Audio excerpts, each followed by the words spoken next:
Bonsoir à tous, 22h, on est en direct avec 7 thèmes ce soir dans Bouge la France. Le chômage qui est en baisse, on n'avait pas vu ça depuis 25 ans ces chiffres, nous dira Jean-Louis Gombault. Ensuite les passages à niveau, la sécurité qui est en cause après l'accident en Haute-Savoie.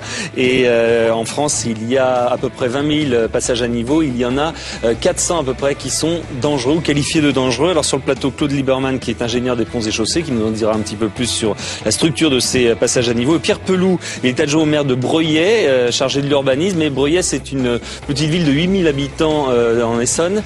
Et la particularité, c'est que sur 3 km, il y a 4 passages à niveau. Donc il nous expliquera cette expérience. Ensuite, Denis Jambard viendra me rejoindre pour nous parler du déjeuner entre Nicolas Sarkozy et Jacques Chirac. Paraît-il fort aimable. Jean-Marie Colombani lui succédera pour nous parler de son livre Un Américain à Paris qui commente la première année de Nicolas Sarkozy à la tête de l'État. Et puis ensuite, Dominique Leglu, tous nos consultants sont là ce soir, viendra pour la science bien sûr et nous parler des cerveaux. Vous savez qu'on a évidemment un cerveau, normalement il est divisé en deux. On croyait qu'on était les seuls sur Terre, et ben non, finalement il y a aussi des animaux qui en ont et elle nous expliquera cela. Ce sont des chercheurs qui ont trouvé ça. Et puis dimanche, je ne sais pas si vous le savez, mais c'est la fête du vélo. Le vélo c'est un essor absolument incroyable actuellement, sauf que c'est très dangereux. Est-ce que vous vous sentez menacé lorsque vous êtes à vélo, notamment à Paris, notamment dans les grandes villes? C'est la question qu'on vous a posée sur le Figaro.fr. Et visiblement, il y a pas mal à dire. Véronique Michaud, secrétaire générale du club des villes cyclables, sera là, ainsi que Jean Villermoz, l'adjoint chargé des sports au maire de Paris, et puis Roland Moucourant, qui est contrôleur général de la police nationale chargé de la sécurité routière à Paris. Donc on parlera du vélo que l'on voit de plus en plus dans les grandes villes notamment. Voilà pour le sommaire de cette émission. Tout de suite, c'est Sonia Mabrouk qui est là. Bonsoir Sonia. Cérémonie poignante en Haute-Savoie. 4000 personnes ont assisté cet après-midi à l'hommage religieux rendu aux 7 enfants tués dans l'accident de car.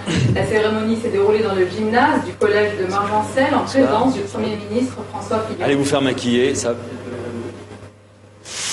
Des mesures pour calmer la colère contre le pétrole cher. Dominique Bussereau, le secrétaire d'État chargé des transports, a annoncé une série de mesures concrètes en faveur des transporteurs routiers.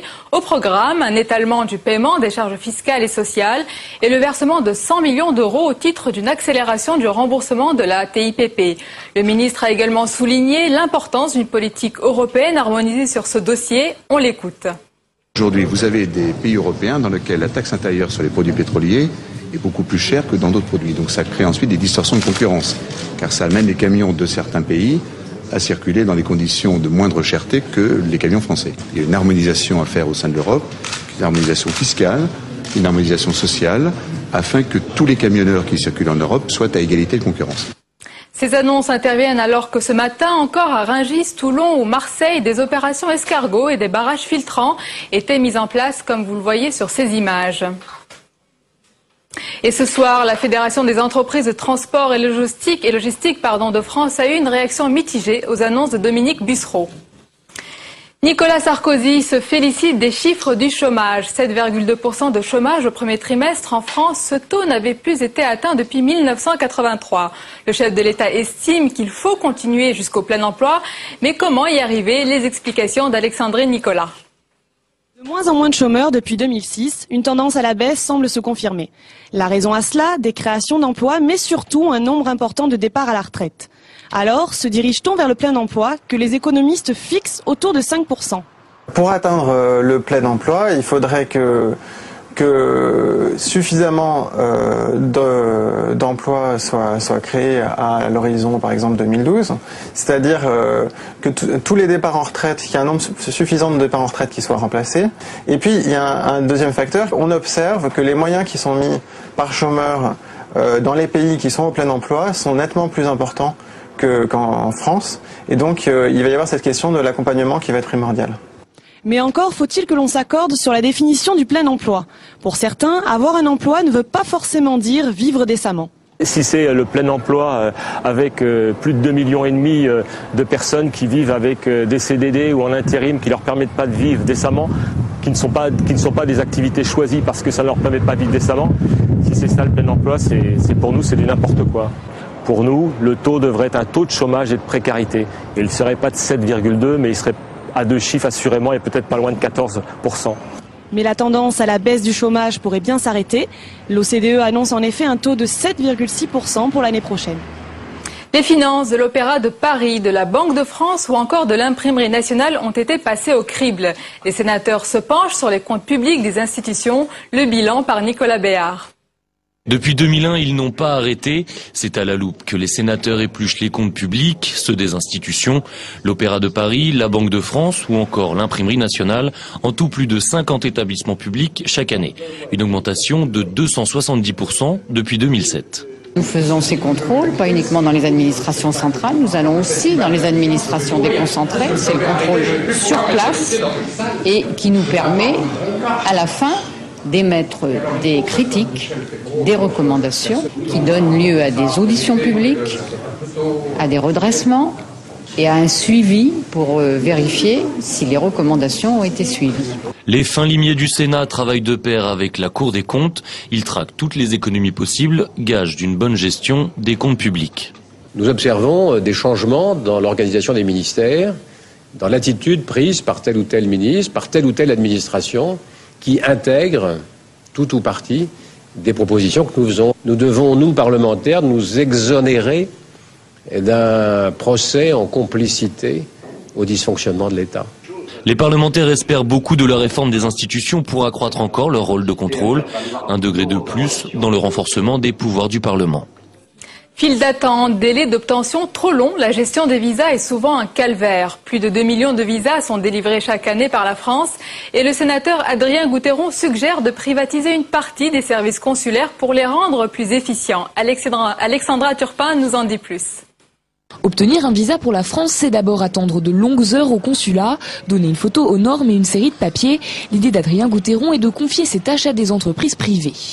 C'est pas la décision qu'on confie évidemment à ces sociétés. C'est la préparation des dossiers, c'est la prise de rendez-vous, c'est l'expédition des passeports lorsque les choses sont, lorsque la décision est prise. Donc ce sont des tâches annexes, mais qui prennent beaucoup de temps. Du temps, c'est justement ce qui manque au personnel des consulats. Certains demandeurs peuvent attendre très longtemps, jusqu'à 6 semaines pour le consulat d'Annaba en Algérie.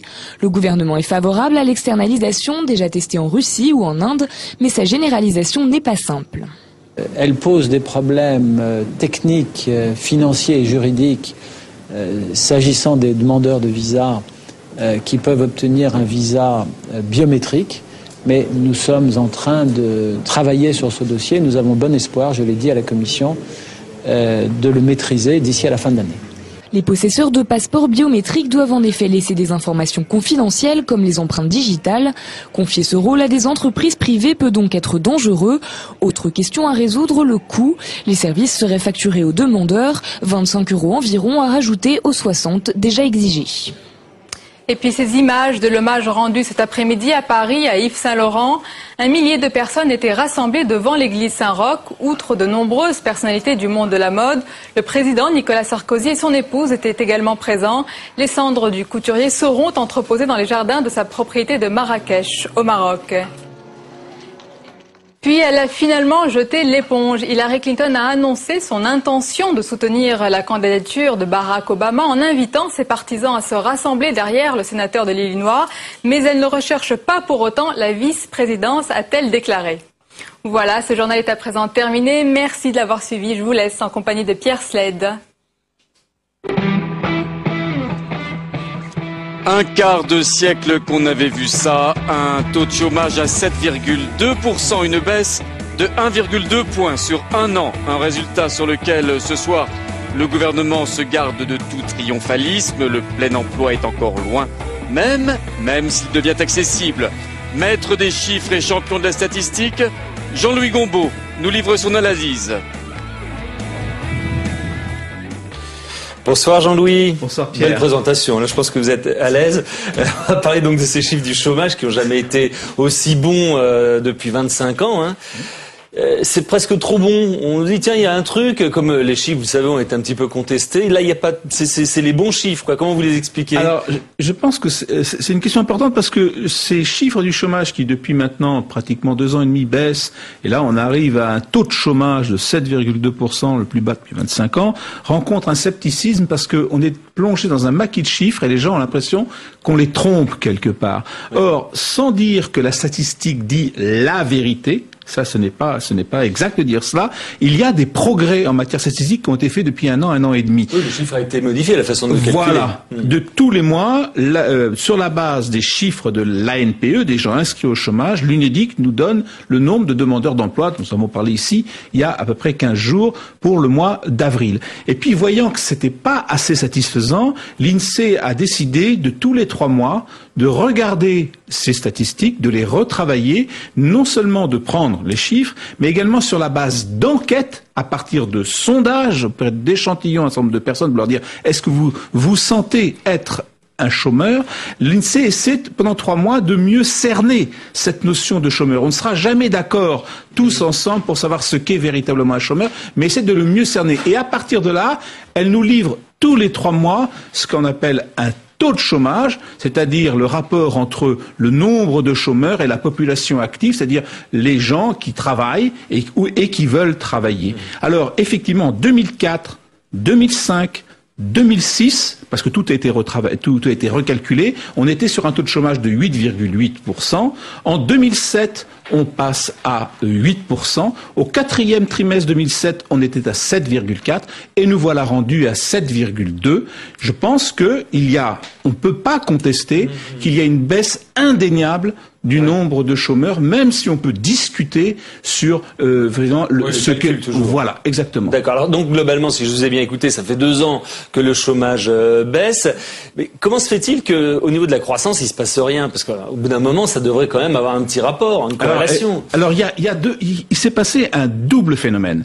Effectivement, la croissance est quand même relativement faible. On est sur 1,9%, 2,1%.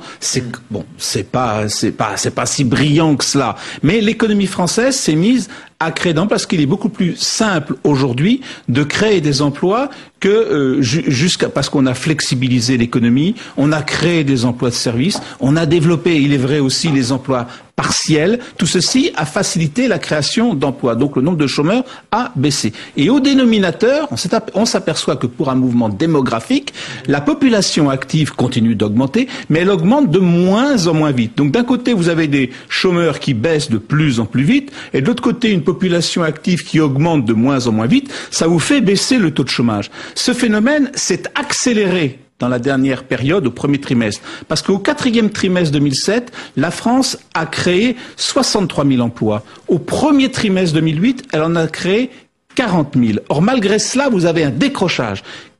Pourquoi? Parce que plus de gens sont passés à la retraite. On a continué à créer des emplois, mais on a créé beaucoup moins. Plus de gens sont partis à la retraite. La population active a donc nettement moins augmenté et le taux de chômage a effectivement nettement baissé. Alors ça, c'est une explication de ce qui s'est passé. Maintenant, vous connaissez les réformes qui sont en cours, les heures supplémentaires, bientôt la fin des 35 heures, qu'on l'appelle d'une façon ou d'une autre. Et à un moment donné, ça va jouer ou pas d'ailleurs? Alors, là, vous avez 2 écoles. Vous avez l'école qui s'oppose à ces réformes et qui dit non, ce qu'il faut, c'est continuer à partager le travail. Et puis le pari gouvernemental, la théorie qui anime aujourd'hui le gouvernement, c'est de dire non, ces heures supplémentaires qui vont se développer vont créer du revenu, et en créant du revenu, ça créera des emplois par ailleurs. Alors donc ça, c'est le débat économique actuel. Mais il y a un problème de fond, c'est que la France continue à créer des emplois malgré sa forte croissance, mais elle en crée de moins en moins. Je vous le disais tout à l'heure, premier trimestre 2008, 40 000 emplois, premier trimestre 2007, 120 000. Donc d'un trimestre à l'autre, vous avez le taux de chômage va continuer à baisser, incontestablement, mais il va baisser de moins en moins vite dans les mois qui viennent. C'est pour ça qu'on peut se demander si le pari des 5% en 2012 est véritablement atteignable dans cette conjoncture. D'autant plus que le gouvernement veut garder les seniors au travail pour sauver les systèmes des retraites, et donc les sorties fortes vont évidemment refluer. Merci beaucoup Jean-Louis. On va maintenant parler d'un fait divers d'actualité, les passages à niveau. Vous connaissez le drame de la Haute-Savoie qui remet en cause peut-être les passages à niveau. On va voir comment. La tragédie d'Allinges a une fois de plus mis en lumière l'extrême danger des passages à niveau. Il en reste 16 000 sur le territoire et leur réaménagement coûterait une fortune. Alors, quelle solution trouver pour rendre plus sûrs les passages à niveau? L'ingénieur des ponts et chaussées, Claude Lieberman, est l'auteur d'un rapport sur cette question. Pierre Pelloux, adjoint au maire de Breuillé dans l'Essonne, compte pas moins de 4 passages à niveau dans sa commune. Enfin, Marie Risse préside l'association des familles des victimes des accidents ferroviaires. Elle sera avec nous au téléphone. Leur témoignage tout de suite sur le plateau de Bouge la France. Bonsoir messieurs. Alors il y avait 33 500 passages à niveau en 1938. Aujourd'hui il y en a un peu moins de 20 000. Il y en a soi-disant moins de 400, 364 passages à niveau qui sont jugés dangereux. Mais lorsqu'on regarde ce qui est générateur d'accidents, on s'aperçoit que c'est pas forcément les passages à niveau les plus dangereux qui sont générateurs d'accidents, parce qu'il y a d'autres paramètres qui entrent en jeu. Alors, dangereux ou pas dangereux, finalement on a l'impression que c'est pas le problème. Le problème c'est est-ce qu'il faut vraiment enlever les passages à niveau, les transformer, les aménager, et est-ce que c'est possible? Écoutez, c'est vrai qu'il y a des passages à niveau qui ont été répertoriés comme dangereux pour 3 motifs principalement. Le premier motif, c'est le nombre de bruits de barrière, de pré-accidents, d'alertes sur ces passages à niveau. C'est le plus important. Le deuxième, c'est le niveau de circulation des voitures, le niveau de circulation routière. Et le troisième, évidemment, de manière un peu comme la palisse, c'est le niveau de circulation des trains. Donc c'est comme ça qu'ont été répertoriés, évidemment. Donc c'est comme ça qu'ont été répertoriés ces passages à niveau dangereux par Réseau Ferré de France. Il y a 6 fois plus d'accidents quand même sur les passages à niveau dangereux qu'en moyenne. Oui. Mais ceux qui sont mortels parfois, c'est comme à Allinges, là, c'était pas un passage à niveau répercuté parce comme que mortel. Normalement, il ne devrait pas y avoir d'accident au passage à niveau. Si toutes les réglementations étaient respectées, il n'y aurait pas d'accident au passage à niveau. Pour une raison simple, c'est que, je vous explique le fonctionnement d'un passage à niveau, quand un train est annoncé, avant, il y a un dispositif d'annonce du train, il y a des feux rouges qui se mettent à clignoter, qui interdisent toute circulation d'après le code de la route. Ça sonne, ça dure 7 secondes. Ensuite, en même temps, 7 secondes, c'est pas beaucoup. Ensuite, les barrières commencent à se baisser. Donc on a 7 secondes pour évacuer, montrer, s'arrêter, tout ça. Les barrières commencent à baisser, ça dure 8 secondes. Donc 7 et 8, 15. Et après, il y a une vingtaine de secondes, à 30 secondes, ça dépend des voies, avant que le train n'arrive et ne passe sur le passage à niveau.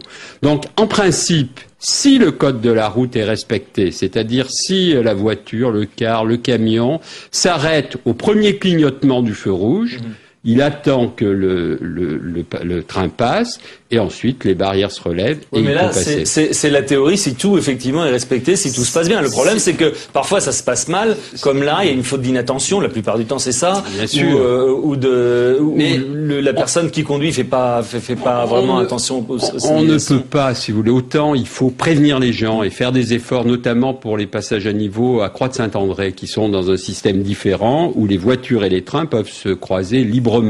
Là, il faut les prévenir par des clignotements de feu rouge, autant on peut prévenir les gens, autant on ne peut pas remplacer par un système de risque zéro généralisé la responsabilité de chaque conducteur. C'est très important, vous savez, de prendre sa voiture et de conduire et de avec des passagers. Moi, j'ai un fils de 16 ans qui a fait des voyages scolaires en Angleterre, dans les Alpes, avec des conducteurs de car. Bon, c'est vrai qu'on est un peu anxieux comme parent quand il revient. Donc, on peut pas remplacer la responsabilité individuelle du conducteur. Il faut agir. Mais il faut faire appel en même temps à la responsabilité. Pierre Pelloux, vous êtes adjoint au maire de Breuillé. Breuillé, c'est dans l'Essonne, ville de 8000 habitants à peu près. C'est ça, oui. Avec une particularité, c'est que en 3 km, il y a 4 passages à niveau. Alors, vous êtes inquiet en permanence en tant que élu ? On a eu la chance depuis plusieurs années, au moins une quinzaine d'années, de ne pas avoir eu d'accident grave. Je crois que le dernier mort remonte à peu près dans ces eaux-là une quinzaine, une vingtaine d'années. Ceci dit, moi qui habite Breuillé depuis une vingtaine d'années, on constate tous les jours, aux heures de pointe en particulier le matin, c'est-à-dire aux heures à la fois de circulation des trains et évidemment de l'arrivée des voitures, que les passages à niveau sont saturés et en particulier qu'il y a des dangers dans certaines configurations, en particulier lorsqu'il y a des carrefours en T, ce qui par exemple peut très bien amener un car ou un camion qui va tourner pour prendre l'autre voie, de se retrouver bloqué par une barrière. Cette voie ferrée coupe finalement la ville en deux, puisqu'on en a 4, 3 sur des départementales, et un sur un chemin vicinal qui sert pour les quelques agriculteurs qui restent encore. Quelles mesures, est-ce que vous avez pris des mesures supplémentaires? Parce qu'il y a effectivement le code de la route, mais visiblement ça suffit pas. Vous êtes particulièrement exposé. Est-ce qu'il y a une éducation, une sensibilisation des habitants de Breuillé? Elle y est de fait, parce que dans les écoles, aussi bien que les habitants eux-mêmes qui connaissent bien ce problème, ils font attention. Ceci dit, on a quand même des carrefours où il y a une arrivée sur un passage à niveau, par exemple, de trois routes, et on a mis des stops, évidemment, pour éviter que les gens se bousculent sur la barrière. D'autant que 300 mètres plus loin, de l'autre côté du passage à niveau, se trouve un feu qui lui-même ralentit la circulation sur les 200 mètres qui sont situés. Parfois la circulation n'est pas forcément compatible avec la structure de la ville. Nous sommes au téléphone avec Marie-Iris. Bonsoir Marie-Iris. Vous êtes présidente de l'association des familles des victimes des accidents ferroviaires. Qu'est-ce que vous en pensez, vous, des passages à niveau? Est-ce que vous pensez que, par exemple, ils sont bien étalonnés, les dangereux, les pas dangereux, ou alors que, de toute façon, tout passage à niveau est dangereux? Tout passage à niveau est dangereux, mais on compte en général ceux qui sont répertoriés. Il y en a plein qui ne le sont pas. J'ai entendu le sujet de la croix de Saint-André. Là, sur ce sujet, je suis pas trop d'accord, parce qu'en général, il n'y a que ce petit panneau qui est présent. Il n'y a pas de feu, il n'y a pas de signal sonore, et en général, c'est là le plus dangereux. Les gens passent, ils ont l'habitude de passer à cet endroit, et rien leur indique, à part ce panneau, qu'il y a un danger. Oui, c'est vrai que c'est un petit peu, je vous donne la parole, mais c'est vrai que c'est un petit peu incroyable de dire qu'au XXIe siècle, il faut quand même arriver à certains endroits et regarder s'il n'y a pas un train qui va arriver pour passer, quoi. Mais bien sûr, on est conscient de ce problème des passages à niveau à Croix de Saint-André. Il y a des expériences, notamment en Suisse, qui consistent par des systèmes d'alimentation par panneaux solaires, d'alimenter ces feux, de feux, les passages à niveau à Croix de Saint-André. Parce que il faut bien voir que souvent ils sont dans des zones très rurales. Comme le disait Madame, c'est souvent des habitués qui connaissent les horaires des trains. Et souvent, malheureusement, les accidents ont lieu quand il y a un décalage de train. L'habitué pense qu'il n'y a pas de train, il passe comme d'habitude. Et puis, malheureusement, le train arrive. Donc, que le feu prévienne, je crois qu'il y a un devoir de prévenir les usagers qui respectent la règle, bien sûr. Et il y a des panneaux, des feux sur certains passages à niveau à Croix de Saint-André. L'objectif, ça serait de multiplier, et RFF est bien d'accord sur ce point, de multiplier les feux le plus possible sur ce type de passage à niveau. En fait. Les avertissements. On a le devoir d'avertir. Est-ce que dans l'absolu, Marie-Iris, un feu est vraiment dangereux? Est-ce que l'idéal, ce serait qu'il n'y ait plus de passage à niveau du tout? Je suis pas pour la suppression des passages à niveau, c'est important, oui. Quand on voit qu'en Israël, ils ont prévu de supprimer tous les passages à niveau d'ici 5 ans, pourquoi en France ils en ont peut-être moins que nous. Hein. En France, vous avez vu, il y en a encore 20 000. On en supprime, je crois, 100 par an. On en rénove 100 par an aussi. Si on fait ça, on en a pour 200 ans, donc sur le même rythme. Mais pourquoi donc Israël est quand même dans un pays plus pauvre que la France, et pourquoi la France n'est pas capable d'arriver au même niveau? Alors le problème, c'est que c'est la stratégie. Non, c'est clair. Vous avez 4 000, 5 000 morts sur les routes. Les morts sur les passages à niveau, c'est une quarantaine par an. Et on est passé en 10 ans de 50 à 40 par an. C'est-à-dire que les efforts qui ont été faits à la fois pour supprimer des passages à niveau pour les améliorer, vous le disiez, sur un certain nombre, pour séparer les voies, pour inciter à la prudence, pour les signaler, on paye. Donc, on peut et on continue à en supprimer. Mais je crois honnêtement que ça serait pas raisonnable vis-à-vis des gens de leur dire qu'on va supprimer tous les passages à niveau, même ceux où quelquefois... Est-ce que c'est un problème d'argent? Parce que chaque année, 60 millions d'euros sont dépensés pour ça. À la fois un problème d'argent et un problème de montage de dossiers, de réunir les partenaires et les fonds nécessaires, et aussi de, de légitimité de la suppression. Quand vous avez un passage à niveau, et c'est pas ceux où il n'y a pas d'accident souvent, où il passe 3 ou 4 trains par jour, et où il passe 200 ou 300 voitures par semaine, est-ce qu'il faut, au niveau des fonds publics pour la sécurité routière, parce que ce qu'on fera pour supprimer ces passages à niveau, évidemment, on fera moins sur d'autres choses. Je parle pas sur les passages à niveau qui sont pas les cas. C'est pas le cas de Broyer. Tout à fait. Je ne parle pas pour les passages à niveau de ceux-là. À Broyer, c'est qu'en plus, on a 2 passages à niveau qui sont pratiquement à côté des gares. La caractéristique, c'est qu'il y a 2 gares à Broyer. Il y a une gare qui s'appelle Broyer-Bruyères, qui dessert donc un autre village qui est à 2 km de là, et Broyer-Centre. Bon, et les passages à niveau qui sont les plus dangereux, comme celui de Broyer-Centre ou celui de Broyer-Bruyères, sont des passages à niveau qui sont pratiquement à côté de la gare. Donc, il y a afflux à la fois de voitures et les trains. Vous êtes posé la question d'en supprimer 1 ou 2? Ah ben nous, l'idéal, ce serait plutôt... La question a été étudiée. Je sais qu'il y a un projet de suppression de ces passages à niveau à Broyer, mais on en parle depuis 20 ans. Hein. Oui, et c'est cher. Ben oui, c'est cher parce que... Vous pouvez pas vous le payer, d'autant que c'est assez complexe. Qui paye ça? Il y a l'État, il y a la municipalité. La RFF et puis les collectivités locales, comme disait monsieur. Voilà. En fait, on essaie de faire des montages et on a majoré récemment au niveau de l'État et de RFF les participations, de faire un montage financier, bien sûr, pour la suppression, qui permette de faire en sorte que à peu près la moitié soit payée par l'opérateur ferroviaire, c'est-à-dire État plus RFF, et l'autre par l'opérateur routier, qui est souvent le Conseil général, parce qu'il s'agit souvent de routes départementales. Ça peut être des routes communales dans certains cas, avec, dans certaines régions, des aides régionales qui appuient les départements, dans d'autres, évidemment, des participations communales. Alors, le coût, il est très élevé en milieu urbain, comme c'est le cas dans les passages à niveau qui sont signalés, évidemment, parce que supprimer un passage à niveau en milieu urbain, c'est faire une véritable opération d'urbanisme. Il faut faire soit un pont par-dessus, faut le détourner, ou faut soit par-dessous.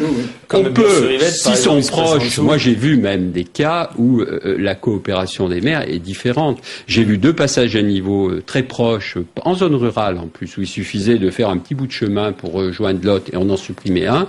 Malheureusement, 2 ans plus tard, où il y avait eu déjà un accident, il y a eu un accident sur l'autre et il y a eu des morts sur ce passage à niveau.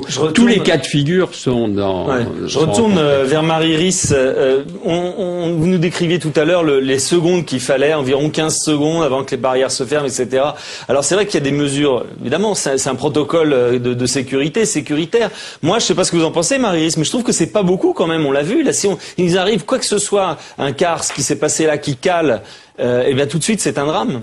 Oui, c'est un drame parce qu'en général, la personne qui est dans son véhicule et qui, mettons, bloque au milieu de la voie, le temps de réflexe pour la réaction, de se dire est-ce que je descends, est-ce que je passe la barrière quand même, est-ce que je la casse, c'est trop tard. Ouais. Moi, on m'a dit 30 secondes à partir du moment où ça sonne et que le train passe. Il y a 30 secondes. Qu'est-ce qu'on peut faire concrètement, parce que visiblement c'est aussi une question d'attention, hein. Qu'est-ce qu'on peut faire concrètement pour rendre ces passages à niveau, puisqu'on a vu qu'aussi que c'est illusoire de penser qu'on va tous les supprimer. Alors qu'est-ce qu'on peut faire pour les rendre moins dangereux? Moins dangereux. Déjà, moi, ce que j'ai essayé de faire de mon côté avec mon association, c'est de passer sur les passages qu'on appelle PN, vérifier si tout est en norme, voir, constater ce qu'on peut améliorer, parce que sur certaines voies, il n'y a que juste des barrières, ou alors rien du tout, ou alors même pas un signal sonore. Paraît-il que le chauffeur c'est à son bon vouloir de signaler s'il arrive. Le panneau S doit être placé à 200 ou 300 mètres avant, je pense. et donc c'est au bon vouloir du chauffeur de savoir s'il va signaler son passage ou pas. Ouais. Est-ce que, pour terminer, est-ce que les critères que vous nous avez énoncés au début pour qualifier la dangerosité de tel ou tel passage à niveau, est-ce que ce sont les bons finalement? Puisqu'on voit que finalement, c'est l'attention qui est la plus, ou l'inattention en l'occurrence, qui est la plus génératrice d'accidents. Moi, je remercie les associations de leur travail pour signaler, informer, poser les problèmes, inciter à la vigilance, à la fois la SNCF d'ailleurs et les usagers, bien sûr, tout le monde. C'est une action commune, la suppression. Alors, c'est clair que cette information est essentielle. C'est clair aussi que on peut faire mieux. Moi j'ai vu des chauffeurs de train qui ralentissaient à l'approche de passages à niveau dangereux parce que certains de leurs collègues avaient été victimes d'accidents. Si les passages à niveau sont une faible cause de mortalité dans les accidents de la route, c'est une cause très importante d'accidents du travail et de mortalité parmi les conducteurs et les cheminots. Donc, si vous voulez, tout le monde doit se mettre ensemble pour améliorer les choses, supprimer des passages à niveau, continuer, accélérer s'il le faut. À raison de 100 par an. On peut peut-être même accélérer un peu, mais il faut monter à broyer, on verra. Il faut monter les dossiers. Ce serait souhaitable, oui. D'accord, très bien. Merci beaucoup à tous les trois pour ces informations. On va passer maintenant à la politique. Denis Jambard est déjà là. Longue page politique. On va commencer par... on se fait un déj ? Et oui, ils ont déjeuné ensemble hier dans un restaurant parisien. Nicolas Sarkozy et Jacques Chirac, ils se sont souri, ils se sont salués, mais que se sont-ils dit? Ont-ils soldé de vieux comptes déjà anciens? Denis Jambard observe attentivement le parcours de l'ancien président dont la semaine à venir sera riche avec le lancement de sa fondation pour l'environnement. Denis Jambard, sur le plateau de Bouge la France. Bonsoir Denis. Bonsoir Pierre. Un quart d'heure d'échanges cordiaux, titré ce matin le Parisien. Je sais pas, on n'était pas là, mais est-ce que c'était un déjeuner d'amabilité, de consultation, ou est-ce que c'était peut-être aussi un déjeuner stratégique? Tactique, disons. Ouais. Tactique. La stratégie, c'est le long terme, et la tactique, c'est l'immédiat. C'est l'immédiat et le court terme. Je crois que chacun avait intérêt à cette rencontre. Il faut quand même rappeler qu'il n'y en a eu qu'une depuis l'élection de Nicolas Sarkozy. Il s'était déplacé dans les bureaux de Jacques Chirac, et on n'a strictement rien su de ce qui s'était dit. Il n'y a pas eu la moindre fuite. Pour une fois, Chirac, c'est un taiseux, mais Sarkozy n'a rien dit non plus. Et là, la conversation n'a pas été rapporté, mais d'où il faut chercher les calculs qui pouvaient les guider, les conduire à se voir et à donner en plus de la publicité, faire en sorte que ça soit médiatisé. Pourquoi ça a été médiatisé? Pourquoi ça a été médiatisé? C'est vrai que comme ça veut dire qu'ils ont intérêt tous les deux à ce que ce soit. S'ils avaient voulu faire ça discrètement, ils avaient la possibilité de le faire. Pas à l'Élysée, parce que je pense que Chirac n'aurait pas accepté de se déplacer à l'Élysée. Peut-être Nicolas Sarkozy d'aller déjeuner n'aurait pas accepté d'aller déjeuner chez Jacques Chirac, mais ils auraient pu trouver un tiers. Donc ils l'ont rendu public parce qu'il y avait un calcul tactique. Pour Nicolas Sarkozy, qui n'a jamais cessé de dire des choses désagréables, pour pas utiliser d'autres mots, et encore dernièrement sur Jacques Chirac, qu'est-ce qui peut l'amener à aller tout d'un coup faire des sourires, serrer la main, déjeuner publiquement? Eh ben tout simplement peut-être parce qu'il a mordu le trait il y a un mois devant les députés à propos de Jacques Chirac, qu'il en a trop dit. Il y a encore quelques Chiraciens à l'Assemblée nationale. Et aujourd'hui, Nicolas Sarkozy a besoin de tous les députés, absolument tous les députés, s'il veut faire, et les sénateurs aussi d'ailleurs, s'il veut faire passer sa réforme des institutions. Donc il envoie quand même un signal de réconciliation, alors que ses propos très désagréable, avait été très largement comporté, en avait irrité plus d'un qui s'était pas d'ailleurs gêné pour le dire. Donc là, il y a un objectif court terme de Jacques Chirac, de Nicolas Sarkozy, et je pense que son point de vue sur Jacques Chirac n'a absolument pas changé sur le fond, pour autant. Et pour Jacques Chirac, alors quel est son intérêt de donner cette publicité? Pour Jacques Chirac, c'est quand même une manière de revenir sur scène. Il va lancer donc sa fondation pour le développement durable lundi, de manière très spectaculaire, avec des personnalités quand même qui viennent du monde entier, et ça se passera au musée du Quai Branly. Sauf que le chef de l'État ne sera pas présent et ne viendra pas cautionner ce lancement de cette fondation. Donc pour Jacques Chirac, c'était assez utile au fond d'organiser cette rencontre qui lui fait presque faire un tour de chauffe médiatique avant son grand show de lundi. Mais comment il peut continuer à exister sur la scène politique alors que dans le même temps il est sous le coup de poursuites judiciaires? Alors c'est vrai, vous avez raison de rappeler qu'il y a encore des procédures en cours. Je crois qu'il est convoqué assez régulièrement et que ça lui est pas très agréable chez les juges d'instruction. Donc il a cette épée de Damoclès qui pèse sur lui. Peut-être a-t-il essayé aussi de négocier que tout cela se termine par un non-lieu. En même temps, moi je trouve, je dois dire d'un point de vue personnel, j'ai souvent été assez critique sur Jacques Chirac, c'est le moins qu'on puisse dire, mais ces affaires qui viennent 20 ans après les faits, tout ça est un peu ridicule au fond et pas très utile. Mais Jacques Chirac, vous savez, c'est quelqu'un qui, quand il a pris une ligne, il s'y tient. Il ne veut plus commenter la vie politique française. Et même les gens qui sont très proches de lui, qui rendent des visites, ne lui tirent pas un mot sur Nicolas Sarkozy, même s'il sait bien que Nicolas Sarkozy, lui, malgré... se laisse aller parfois. Se laisse aller volontiers à commenter le bilan de l'ancien président. Il y aura peut-être donc d'autres déjeuners, on ne sait jamais. On ne sait jamais, mais à mon avis, c'est pas pour dans 15 jours. Merci beaucoup, Denis. On va parler toujours de Nicolas Sarkozy avec ce livre qui sort, Un Américain à Paris, Jean-Marie Colombani, qui vient, et qui en est l'auteur, qui vient nous en parler.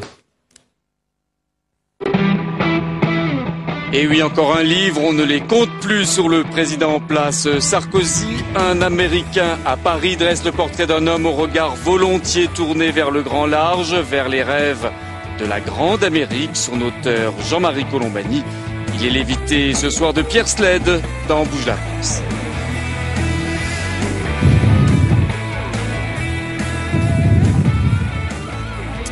Bonsoir Jean-Marie. Bonsoir. Alors, c'est un livre... Un Américain à Paris, où vous revenez sur cette année, même un petit peu avant, de ce qui s'est passé et ses choix de Nicolas Sarkozy, ses erreurs, ses qualités et ses succès également, avec plusieurs chapitres. Ça commence avec cette équipe de rêve, avec presque un capitaine, hein, vous semblez le désigner comme ça, c'est Bernard Kouchner qui est à la fois le symbole. Bernard Kouchner qui fait partie du ticket Kouchner-Jouillet. Au départ, il avait, vous le dites, sollicité Hubert Védrine, qui voulait éventuellement un autre ministère. Qu'est-ce qu'il a cherché chez Kouchner? Est-ce que c'est sa popularité, qui est dans tous les sondages depuis des années et il est devant tout le monde, ou est-ce que c'est le fait aussi qu'il était en bisbille avec son propre parti? Alors juste un mot, c'est en effet une sorte de journal de la première année. Donc à partir de petites phrases qui m'avaient marqué et sur lesquelles qui permettent de revenir un petit peu sur ce qui s'est passé, de refaire le film un petit peu et donc sur l'équipe qui est le premier chapitre, puisqu'on constitue une équipe. En effet, il y a la figure dominante de Bernard Kouchner. Je pense que dans l'idée de Nicolas Sarkozy, il voulait, à la fois, il y a une part politique, la part politique essentielle quand même, c'est un chef politique. C'est, vous vous souvenez peut-être de tout le mal qu'a pu faire, dans l'esprit de nos compatriotes, l'idée d'un État RPR, puis l'idée d'un État PS. Donc lui voulait à toute force éviter qu'on puisse dire Sarkozy, il fait un État UMP. L'ouverture empêche que l'on puisse dire cela. Et on a donc affaire à un homme ouvert, de toute façon politique ouvert, aussi. Non sectaire, donc on n'a pas affaire à un État UMP ou à donc Bernard Kouchner, d'abord la recherche de Bernard Kouchner, c'est ça, le symbole Kouchner, c'est d'abord celui-là. Et par ailleurs, il a en effet proposé à d'autres personnes, parce que ça y est, c'est l'autre aspect de Nicolas Sarkozy, en dehors de la politique, il y a aussi une part de narcissisme, et il veut être entouré des meilleurs. Donc de ceux qui attirent le plus, d'une certaine façon, la lumière. Donc il avait demandé aussi à Hubert Védrine, comme il avait demandé à Bernard Kouchner. Et le choix de Bernard Kouchner, à mon avis, qui était un choix intelligent, même si Védrine avait évidemment d'autres qualités, était quand même un choix de confort pour Nicolas Sarkozy, parce que Bernard Kouchner est un homme d'action, est un homme de terrain, c'est un homme qui va au charbon. Hubert Védrine est plus conceptuel, et donc comme sous la Ve République, la politique étrangère doit se concevoir à l'Élysée, voilà, c'était plus confortable, entre guillemets, de faire équipe avec Bernard Kouchner qu'avec Hubert Védrine, même si par ailleurs il avait proposé d'autres postes intéressants à Hubert Védrine. Alors vous parlez de l'autre partie, c'est vrai que ça c'est la partie importante de l'ouverture. Fadela Amara, Ramayad, Rachida Dati, qui est une réponse, vous le dites, aux émeutes de 2005 d'une certaine façon.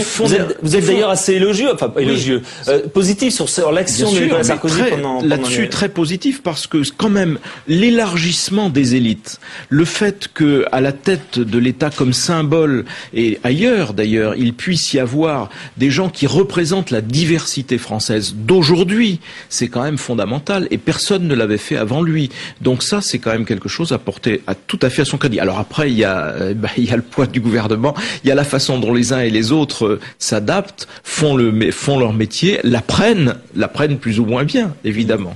Mais alors, ce sont 3 femmes en l'occurrence. Vous avez vu que cette semaine sortent d'autres livres sur Nicolas Sarkozy et son rapport avec les femmes. Vous en parlez de façon indirecte à travers ces femmes-là. Est-ce que vous trouvez que justement comprendre le rapport de Nicolas Sarkozy avec les femmes, c'est comprendre une grande partie du personnage ?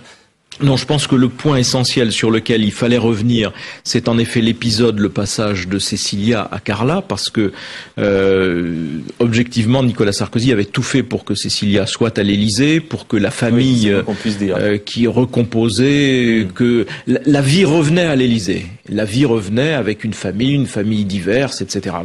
Et puis tout ça n'a pas pu se faire, et donc il y a eu une phase objectivement de trouble pour lui-même, qui a affecté jusqu'à son comportement. Et comme il l'a dit d'ailleurs dans sa dernière prestation télévisée, en disant les choses sont revenues en ordre. Il a eu une formule comme ça autour de la notion d'ordre. Donc il a remis de l'ordre un petit peu chez lui. Donc ce passage-là, il faut le regarder en effet de près parce que ça a influé sur la vie publique. Mais voilà, ça sert à rien d'aller au-delà après. Vous comparez cette situation à celle de Bonaparte en reprenant 2 phrases. Non mais oui, parce que mon seul problème c'est Cécilia. Parce que tout le monde s'est jeté au début. Ouais. Rappelez-vous quand même, tout le monde s'est jeté sur les comparaisons avec Bonaparte. Tout le monde a dit au départ, tout le monde a dit bonapartisme. Alors, le bonapartisme, c'est 1000 choses. C'est entre autres l'énergie. Mais l'énergie et l'autorité. L'énergie et l'ordre. Alors, l'ordre sarkozien est un ordre républicain. Ça n'a rien à voir avec le bonapartisme. Bon, on est dans un système très clairement républicain. Mais c'est vrai qu'il y avait des parallèles amusants à faire et que moi je me suis replongé dans les mémoires des différents valets du premier consul puis de l'empereur et que les récits sont assez savoureux, notamment parce qu'il y a une histoire très tumultueuse avec Joséphine. Il y a l'aspect physique de Bonaparte aussi, le fait qu'il soit affligé justement d'un tic de l'épaule, comme Nicolas Sarkozy, que la vie tumultueuse du couple a agité beaucoup les gazettes et l'esprit public au temps de Bonaparte ici aussi. Mais c'est vraiment pour le plaisir de l'anecdote. Ouais. Je pense pas que la comparaison puisse aller plus loin. Oui. Simplement la vie privée a quand même. Je pense que la comparaison, le fil conducteur, il est à rechercher beaucoup plus aux États-Unis, en Amérique, dans la démocratie américaine, que dans le bonapartisme. Voilà en fait pourquoi. Oui, c'est justement votre trame. Mais cette vie privée a eu un impact politique. On l'a vu notamment dans les sondages. Elle a pesé lourd dans les sondages. Alors aujourd'hui, ces sondages, vraiment, ça date d'aujourd'hui ou d'hier, et ça paraîtra samedi dans le Figaro Magazine. Enfin, cette cote de popularité pour lui remonte de 5 points. Est-ce que vous pensez que ça y est, il a mangé son pain noir? Est-ce que vous pensez que ça peut être durable, que maintenant, comme il l'a dit, pour sa vie privée, ça va être stable, et sa cote de popularité aussi va être stable? Alors c'est vrai que sa restabilisation privée lui a permis au fond de reprendre ses esprits pratiquement. Mais je crois qu'il est dans une phase où, me semble-t-il, il a repris confiance en lui-même. Et pourquoi? Parce que je pense qu'il a analysé les raisons de sa chute dans les sondages, il l'a donc théorisé, et au fond, l'ayant théorisé, il arrive à mieux maîtriser cette période. Mais je crois que plus fondamentalement, une fois passé le désamour personnel qui a pu y avoir et qui a toujours, à mon avis, entre une partie des Français et lui-même. Et ça mettra beaucoup de temps à se corriger parce que dans l'élection de Nicolas Sarkozy, souvenez-vous, il y a eu un fort coefficient affectif. Et donc, à l'inverse, quand il y a désamour, c'est beaucoup plus difficile à remonter. Mais le substrat politique dans lequel nous sommes aujourd'hui, c'est à la fois il y a un aspect de fond et un aspect tactique. L'aspect de fond, c'est que finalement, même si l'un ou l'autre, alternativement ou même simultanément, on peut être dérangé par telle ou telle réforme, en désaccord avec tel ou tel aspect de sa politique, au fond, le sentiment commun, disons, d'une majorité de nos compatriotes, c'est que les réformes sont nécessaires.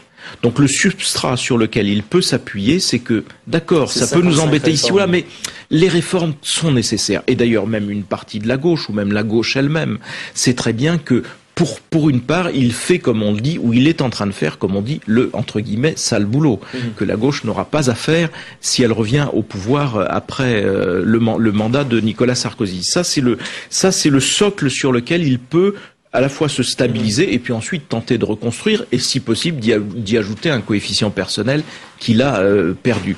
L'aspect purement tactique des choses, c'est que, mais là, il faut peut-être avoir en tête aussi que Mitterrand a malgré tout inspiré Nicolas Sarkozy, parce que Sarkozy a toujours regardé d'assez près le comportement de François Mitterrand, et François Mitterrand disait une chose très simple, il disait quand vous êtes devant un mur, vous prenez un clou et un marteau, et vous allez taper constamment, mais constamment, sans vraiment faiblir, au même endroit. Et vous allez voir que le mur va finir par céder. Donc, la leçon politique, c'est que si vous faites une seule réforme, et vous allez concentrer toute la pression de la société sur cette réforme, pression de la société qui va se nourrir de 1001 raisons. Ici, le pouvoir d'achat, là, le mécontentement sur le fioul, sur ceci ou cela. Et tout va converger, et finalement, le mur va céder. Voire Villepin avec la réforme du CPE, voire Juppé avec la seule réforme des régimes spéciaux de retraite. Alors que si vous engagez 10, 20, 30 réformes à la fois, ça n'est pas les mécontentements ou la pression que vous accroissez. Ça, vous répartissez la pression, vous répartissez le poids de la pression. Ouais. Donc c'est une option tactique qui est directement tirée de l'expérience. On verra si ça se vérifie et si en effet il arrive par le moyen de cette multitude de réformes à alléger la pression, parce que la société peut faire pression ici ou là, mais la pression n'est pas concentrée en un seul endroit et donc sur lui-même. Voilà les deux aspects qui font que malgré la chute de popularité qu'il a subie, il peut espérer, après la phase de stabilisation actuelle, reconquérir une partie de l'opinion. Vous le comparez donc, et c'est le titre du livre, à un Américain à Paris, parce que c'est vrai qu'on a l'impression qu'il vit pas et qui marche pas, qui ne fonctionne pas au même rythme que ses compatriotes. C'est un président au départ hyperactif, qui ensuite a marqué le pas, est devenu beaucoup plus discret. Maintenant que, encore une fois, que les choses semblent à peu près rentrer dans l'ordre au niveau de sa popularité, de sa stabilité, etc. Que nous réserve la deuxième partie, justement, de son mandat qui commence maintenant? On va avoir un président qui va redevenir hyperactif ou qui va être plus tempéré? Non, il est redevenu hyperactif. Oui, mais pas autant qu'avant. Il est redevenu et surtout, hyperactif. quels vont être ses rapports avec son Premier ministre? Écoutez, ça, de toute façon, les rapports avec le Premier ministre, ils sont dans un calendrier qui est connu. Et d'une certaine façon, nous sommes dans un compte à rebours. Nous entrons dans une période qui est neutralisée, qui est la période de la présidence de l'Union européenne. Au sortir de cette période, Nicolas Sarkozy ne fait pas mystère qu'il changera la donne, ou de son intention de changer la donne. Avec autour de lui, comme vous l'avez vu, ces 7 mercenaires qui sont là pour une sorte de petit laboratoire politique. Mais moi, je ne sais pas de quoi sera fait cette période. Simplement, il y a, comment dire, il faut l'observer très attentivement parce que, au point de départ, le centre de gravité politique de Nicolas Sarkozy n'est pas tout à fait fixé. L'ouverture, par définition, ouvre le jeu, mais on voit bien que l'ouverture est terminée.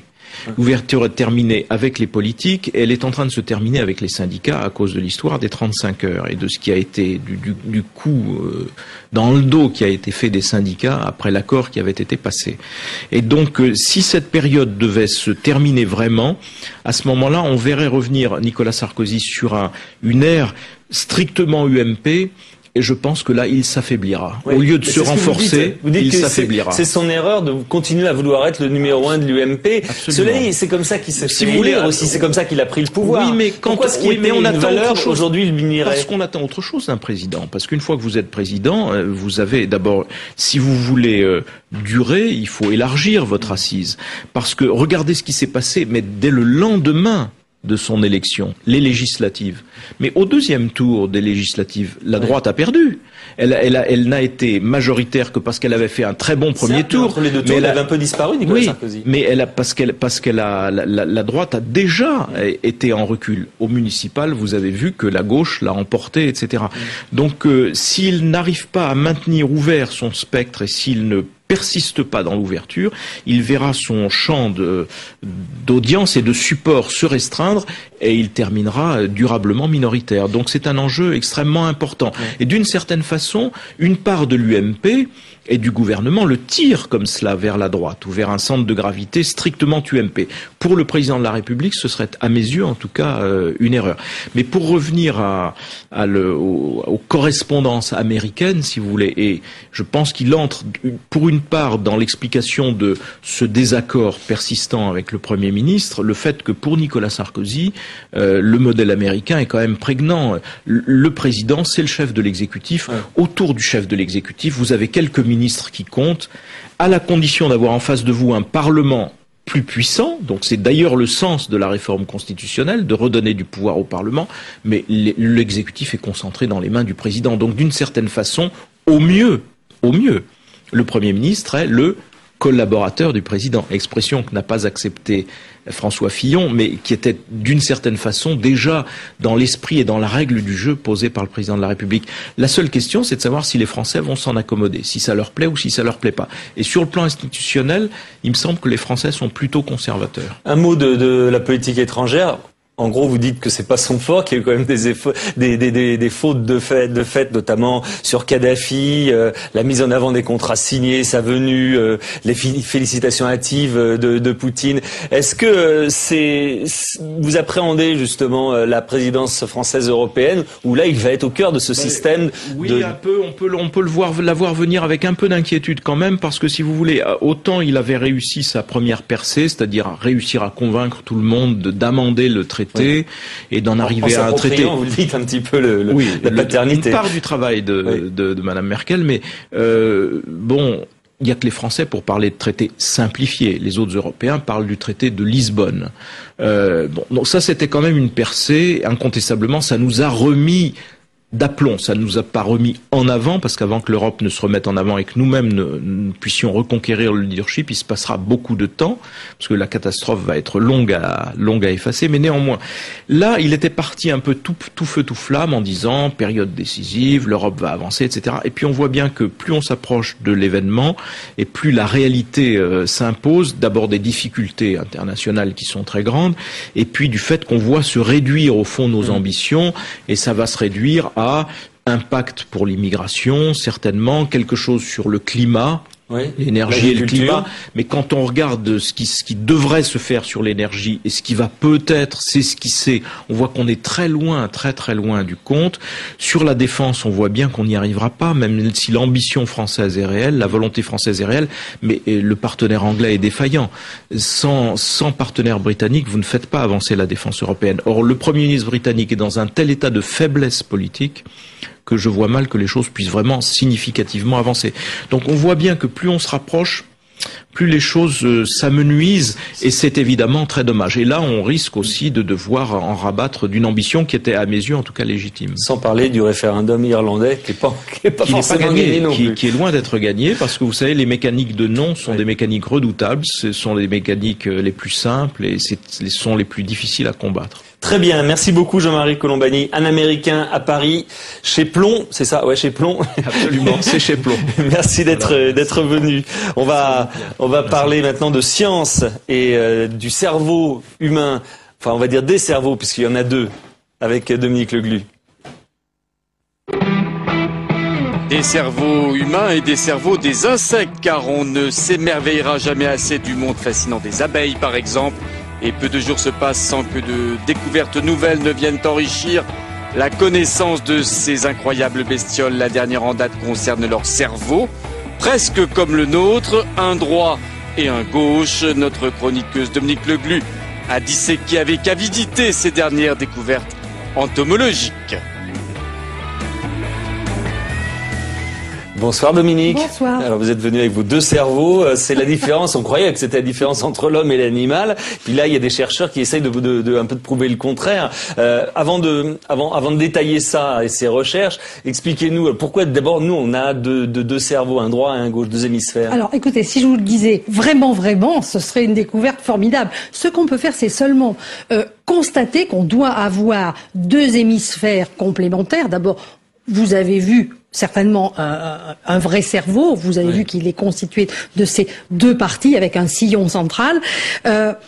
Ce qu'on dit généralement, mais vous savez, on dit beaucoup de choses sur droite et gauche. On dit que l'hémisphère d'un côté, voilà. L'hémisphère droit serait plutôt celui considéré comme gérant les émotions, alors que le gauche serait plutôt dans la logique, dans l'interprétation des données. Tout ça est très schématique. En fait, je suppose que si on avait un scanner et qu'on y mette votre cerveau en ce moment ou le mien, on verrait que ça s'allume un petit peu partout. C'est complémentaire. Bon, alors effectivement, ce qu'on s'était dit pendant très longtemps, c'est que ça devait être des êtres évolués comme nous, qui étions plutôt comme ça. Vous voyez, les petites bêtes invertébrées. Qu'on était les seuls, finalement. Voilà. Et surtout que ça s'était énormément développé pendant tout ce qu'on appelle le processus d'hominisation, c'est-à-dire ces centaines de milliers d'années où on est devenu bipède. On est devenu sapiens. On sait des tas de choses. On s'est relevé. Effectivement, on a créé des techniques. On a été Faber. On s'est mis à faire la guerre. On s'est mis à faire plein de choses très importantes. Et les petites bêtes qui semblent être plus loin dans l'évolution, on n'osait pas penser qu'elles en étaient là. Et alors, il y a des chercheurs qui se sont dit, mais au fait, pourquoi ça ne pourrait pas arriver? On va essayer de leur faire quelque chose à ces bestioles. Alors ils se sont pris sur des abeilles. Alors, c'est ça qui est extraordinaire, se dire qu'on va regarder si ces petites bêtes-là ont ce que nous appelons une latéralisation. On parle, vous savez, de notre main gauche et de notre main droite. Ben là, on est allé regarder leurs antennes. Alors, je résiste pas à vous décrire l'expérience. Les abeilles qui sont gauchères de l'antenne alors vous allez voir. Ils sont pris 10 abeilles. Vous me suivez? Oui. Alors, les abeilles, elles aiment, par exemple, le citron sucré et elles n'aiment pas la vanille salée. Alors ils l'ont fait renifler les deux choses, ce qu'elles aiment et ce qu'elles aiment pas. Avec leurs petites antennes alors voilà, elles approchent leurs petites antennes parce que les abeilles, comme vous savez, butinent et elles ont une mémoire olfactive des parfums de ce qu'elles butinent. Alors 5 minutes après, ils ont réussi, alors ça je trouve ça très très crucial, ils ont réussi à recouvrir, on dirait presque comme une petite capote, une des deux antennes. Soit la gauche, soit la droite. Vous me suivez toujours? Oui. Alors, 2 heures plus tard, ils reprennent leurs petites abeilles avec leurs petites capotes et ils leur demandent pas, ils les approchent du liquide qui leur plaît et du liquide qui leur plaît pas. Qu'est-ce qui se passe? Alors là, je lis mes notes parce que quand même, c'est absolument, c'est l'antenne droite libre. Ouais. Non couverte, que les abeilles très majoritairement approchent. 24 heures plus tard, rebelote, et là c'est l'autre antenne que les abeilles approchent. Ah ouais, ça veut dire que parfois c'est l'antenne droite qui sert à reconnaître, parfois c'est l'antenne gauche. Voilà. Ça dépend de temps de réflexion en fait. Ah ben voilà, exactement. Ce qu'ils trouvent là, c'est que ces deux antennes sont effectivement latéralisées, elles font pas la même chose, elles sont évidemment connectées à deux endroits différents du cerveau de l'abeille, et ça veut dire qu'il y en a une qui est plutôt spécialisée dans la mémoire à court terme et l'autre la mémoire à long terme. Formidable. Donc ça veut dire qu'ils seraient comme nous, ils auraient une sorte de cerveau séparé en deux. Ils auraient déjà spécialisé des aires cérébrales pour accomplir des tâches de manière différenciée. Nous avons, nous aussi, une mémoire à court terme, une mémoire à long terme, qui sont pas situées dans les mêmes zones. Alors il y a les hommes, il y a les abeilles, et il y a qui encore? Ah ben alors là, ça c'est très très très amusant, parce que quand on a commencé à chercher, on croyait donc qu'avec nous, ces êtres si évolués, on a trouvé des araignées cracheuses, ça existe. C'est quoi les araignées cracheuses? Écoutez, je vous ferai ça la prochaine fois. Prochain coup, restez avec nous. La semaine prochaine, c'est les araignées cracheuses. Et plus près de nous, alors évidemment, certaines mouches, très très habituées des laboratoires de sciences, mais aussi les poussins. Ah oui? Oui. Les poussins sont latéralisés. Très bien. Si on savait ça, on a appris quelque chose ce soir. Les poussins sont latéralisés. Merci beaucoup. Je vais essayer de me souvenir de ce que vous avez dit. Merci bien. On va passer maintenant à la fête du vélo. Le vélo en plein essor. Et oui, la fête du vélo, c'est ce week-end, 12e édition, une fête presque ternie par les derniers chiffres de la préfecture de police de Paris qui démontrent une forte augmentation des accidents dus à la petite reine dans les rues de la capitale. Vous sentez-vous toujours en sécurité à bicyclette? Eh bien, c'est la question que nous avons posée sur le site de notre partenaire, lefigaro.fr. Ce soir, ils sont 3 pour en parler sur le plateau de Bouge la France. Véronique Michaud du Club des villes cyclables, Jean Viermeau, adjoint au maire de Paris, chargé des sports, et Roland Maucourant, contrôleur général de la police nationale chargé de la sécurité routière à Paris. Voilà, et la fête du vélo, c'est ce week-end. Je vais tout de suite donner, bonsoir à tous, je vais tout de suite donner le site sur lequel il y a tous les détails pour les manifestations de la fête du vélo. C'est www.fêteduvélo.fr. Là, vous avez tout là-dessus. Et voilà, ce vélo qui est effectivement en plein essor. On voit des vélos absolument partout. Alors, on va parler essentiellement, nous, de la ville, parce que c'est là que se posent des problèmes de sécurité en particulier. C'est la question qu'on vous a posée. Plus il y a de vélos, plus il y a d'accidents. D'ailleurs, vous l'avez vu, puisque les statistiques ont montré là, le premier trimestre, une augmentation de un peu plus de 21%. Est-ce que vous attendiez ça à force de mettre des vélib partout? Franchement, c'est pas énorme quand même, parce que il faut rappeler qu'il y a 20 millions de gens qui prennent un vélo par an. Il y a 190 000 abonnés d'un an. Donc, quand on regarde les statistiques, évidemment, il y a trop d'accidents. Il y a malheureusement à déplorer un certain nombre de morts. Bon, mais en même temps, si vous voulez, face au nombre très important de gens qui nouvellement font du vélo à Paris, c'est pas très important. Il y a beaucoup plus, par exemple, aujourd'hui, encore malheureusement, de piétons qui ont des accidents. Ouais. Donc bon, voilà, c'est vrai. On aurait pu s'attendre, à mon avis, à beaucoup plus d'accidents. Parce que ce sont des gens qui n'ont pas forcément l'habitude de faire du vélo et qui le font maintenant d'une façon totalement nouvelle, sans apprentissage du vélo. Oui, c'est ça, c'est un petit peu ça le problème. Alors, il y a cet engouement, vous mettez les gens sur les bicyclettes, et c'est vrai que dans l'absolu, c'est très bien, les gens font du sport, etc. Mais ça crée un danger, les gens ne sont pas préparés à ça. Est-ce que, finalement, cet engouement ne met pas la vie des gens en danger ? Non, je pense pas. Comme l'a très bien dit Monsieur le maire adjoint, l'augmentation de 21% à Paris, il faut la mettre en rapport avec l'augmentation de 33% de l'usage du vélo. Donc relativement, le risque n'a pas augmenté. Au contraire, c'est un phénomène qu'on a déjà vu dans d'autres villes. À Lyon, au moment de la mise en place du Vélov, en mai 2005, il s'est passé la même chose. Et sur la durée, on a observé qu'en 2 ans, par exemple, l'usage du vélo avait été multiplié par 2. Et que l'accidentologie n'avait augmenté que de 6%. Donc c'est au contraire en mettant beaucoup de cyclistes dans les rues qu'on a un phénomène d'apaisement du trafic. Ouais. Ils sont pas des ralentisseurs de trafic, mais enfin un petit peu quand même, parce que c'est vrai que quand on est en voiture, on fait beaucoup plus attention parce que maintenant il y en a partout. On tient compte de la présence des cyclistes. On parle également des scooters, des motos, parce que tout cela s'est développé formidablement. Il y a juste, et c'est ce qui ressort un petit peu dans les réponses à la question qu'on a posée, les gens qui habitent dans les grandes villes disent que c'est vrai qu'il y a de plus en plus de vélos. On n'a pas l'impression que la ville a été préparée à cette arrivée massive des vélos. La chaussée en particulier, il y a des...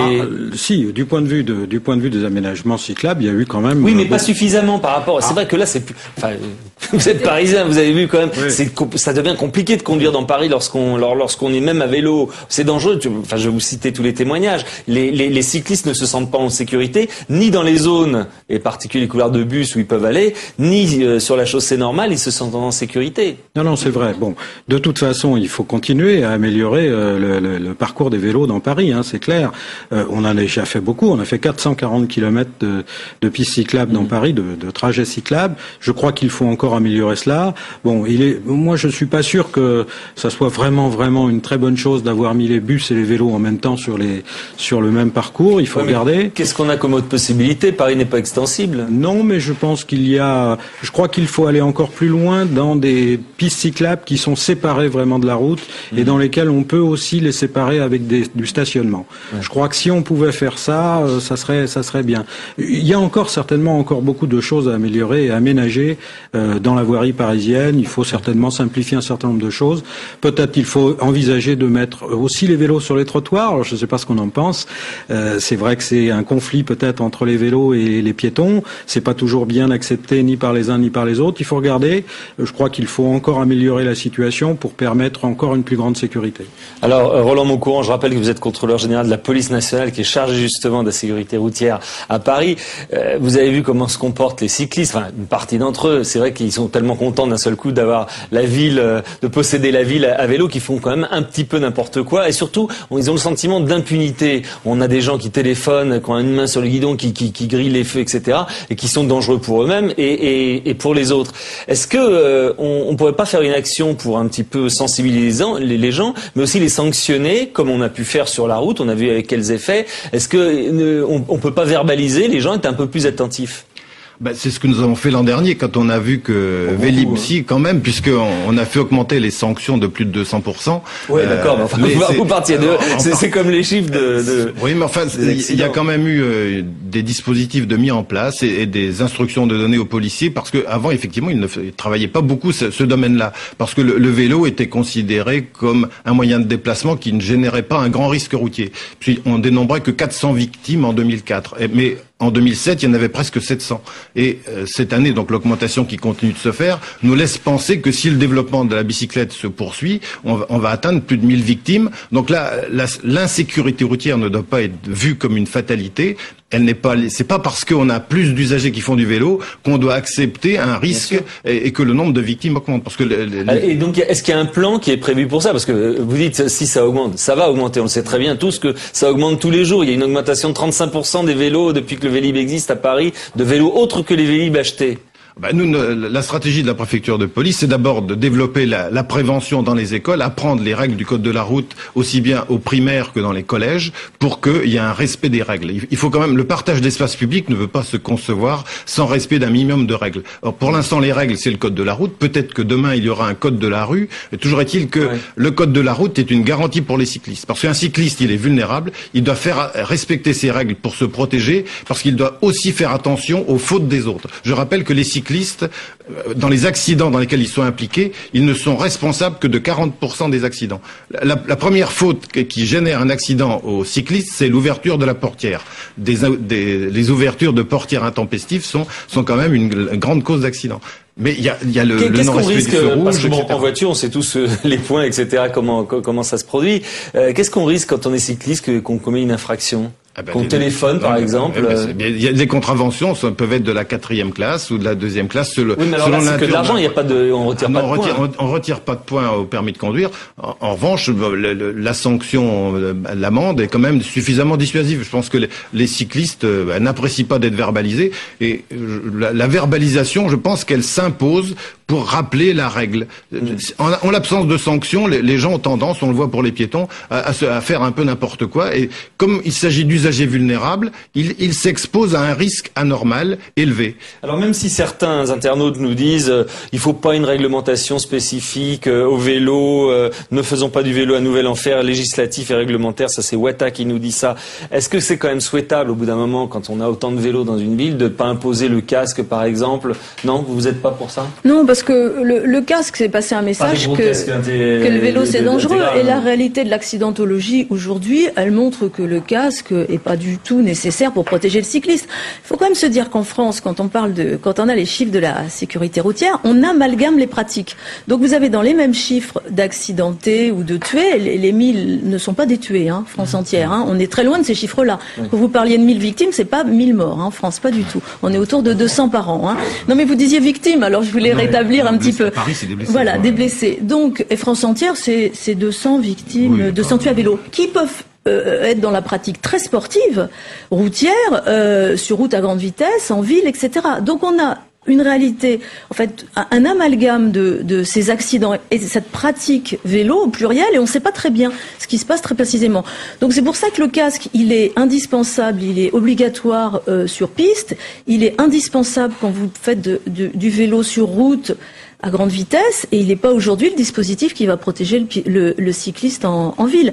C'est effectivement une pratique du vélo dans des conditions apaisées, de circulation où, en fait, je m'inscris un petit peu en faux sur même complètement en faux sur les itinéraires dédiés à vélo. Parce qu'aujourd'hui, au Club des villes cyclables, on réunit 1000 villes, il est évident que faire des pistes cyclables tout à fait séparées du reste de la circulation, donc où les cyclistes sont bien à l'abri des autres, c'est envisageable et c'est même tout à fait souhaitable quand on est sur des voiries, des routes à vitesse importante, éventuellement à 50 km/h, sur le long de routes départementales, etc. En ville, c'est pas souhaitable et c'est même tout à fait irréaliste puisque il n'y a pas l'espace.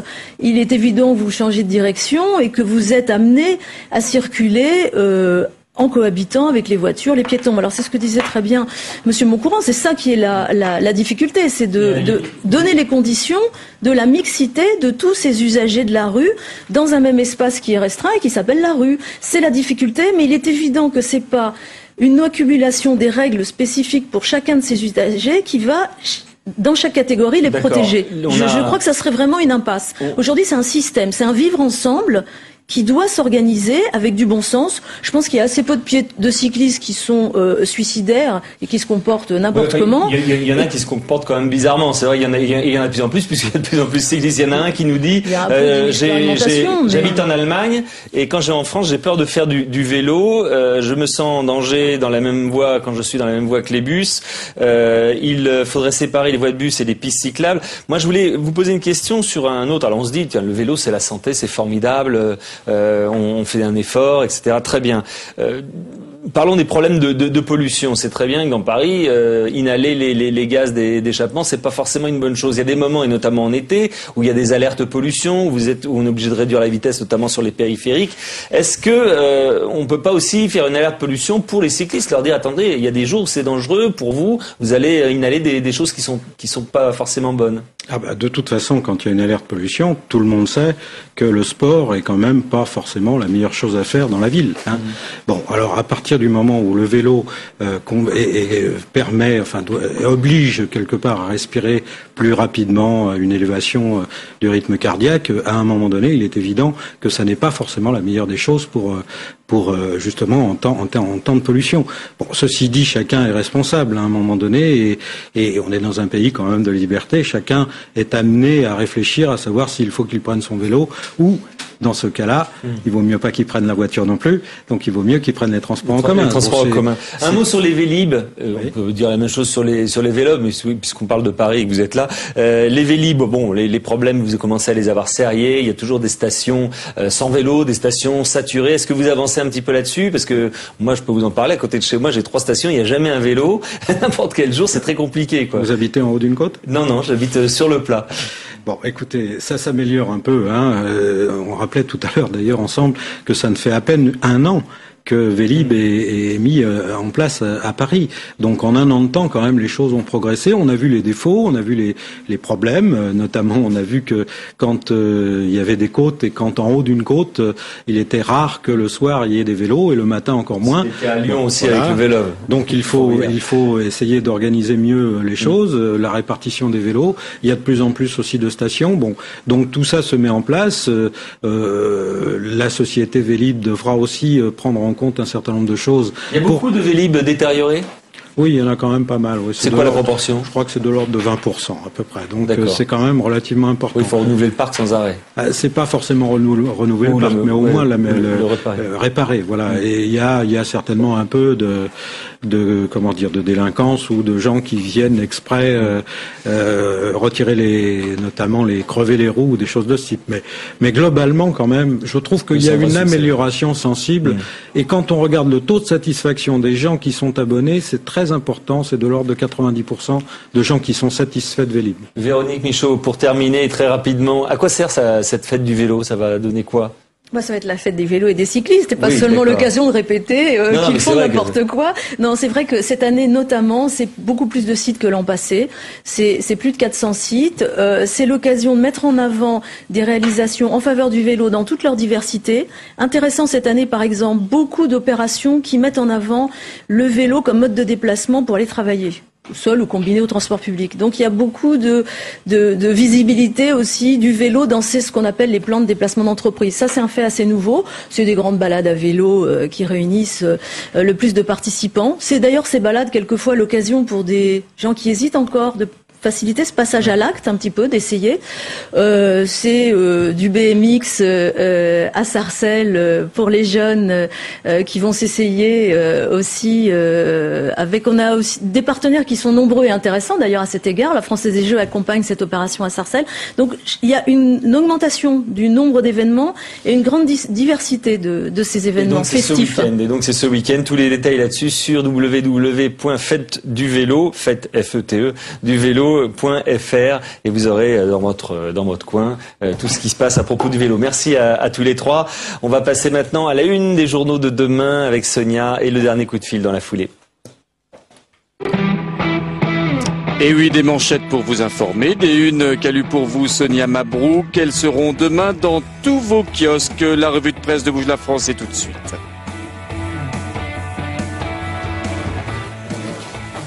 Rebonsoir. À la une de vos quotidiens demain, Libération titre sur la forteresse Europe qui veut renforcer la lutte contre les clandestins avec des règles répressives communes pour l'expulsion des sans-papiers. Et Ouest France revient sur les bons chiffres du chômage qui a atteint son niveau le plus bas depuis 25 ans, vous le disiez tout à l'heure. À lire aussi dans Ouest France, en Turquie, la justice qui dit non au voile à l'université. Une bonne nouvelle pour la laïcité. Et puis toujours l'islam, mais en France, l'islam de France qui est en panne d'unité, c'est la une de la Croix. Les musulmans doivent renouveler dimanche leurs représentants au sein du Conseil français du culte musulman. Et c'est un vote qui est marqué comme jamais par de nombreuses divisions. Et puis on finit par du sport, je sais que vous aimez ça Pierre. La Nouvelle République s'interroge, Gaël Monfils pourra-t-il réaliser l'exploit? Roland Garros. Il doit rencontrer demain en demi-finale Roger Federer et donc on connaît votre pronostic. Oui, enfin surtout celui de Nelson Montfort qui nous a dit qu'il battrait Federer mais qu'en finale contre Nadal ce serait plus compliqué. C'est tout? Ça sera tout. Eh ben, on va passer le dernier coup de fil. Allons-y. En dépit des mesures gouvernementales, les transporteurs routiers préviennent déjà qu'une nouvelle journée d'action serait organisée. En ligne dans Bouge la France, Thierry Duine de la CFTC Transport. Bonsoir Thierry Duine. Bonsoir. Bonsoir, vous avez donc entendu évidemment ces propositions.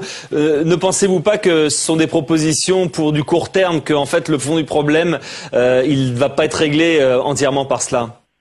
Bah, écoutez, des propositions du gouvernement, il y en a eu plusieurs. C'est pas les premières.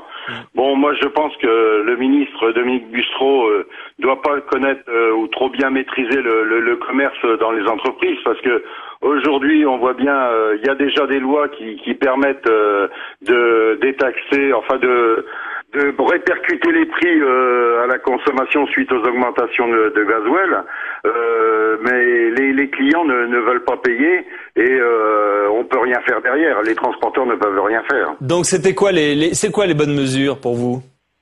Bah écoutez, la bonne mesure serait pour nous salariés, je dirais redonner du pouvoir d'achat suite à la loi TEPA, c'est-à-dire de pouvoir sur les heures supplémentaires défiscaliser ces heures supplémentaires de manière à redonner du pouvoir d'achat pour les salariés. Malheureusement, ça fait déjà plusieurs mois qu'on demande au ministère ce genre de choses. D'ailleurs, on demande d'être reçu depuis que le gouvernement est en place. Aujourd'hui, on nous a toujours pas reçus. Alors, on nous prévoit une date début juillet. C'est une date qui a été remise plusieurs fois en place et on n'est toujours pas reçu. Oui. Je rappelle que le gouvernement précédent nous a pas reçus non plus. Donc, je pense qu'il y a un manque de respect des représentations des salariés. Vous savez aussi que c'est un problème européen. Bientôt, c'est la présidence française européenne qui va débuter. Est-ce que vous en attendez quelque chose? Est-ce que ça peut contribuer à faire bouger les choses en France?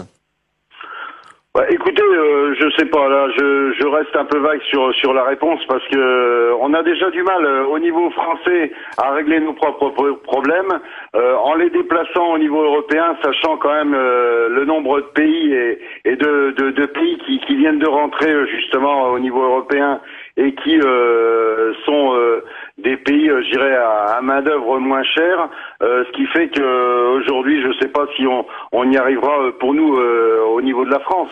Moi, ce que je sais, c'est que le métier est de moins en moins attractif pour les salariés et que malheureusement, si on continue comme ça, il y aura une désaffection au niveau du métier pour les jeunes et un désamour pour ceux qui y sont.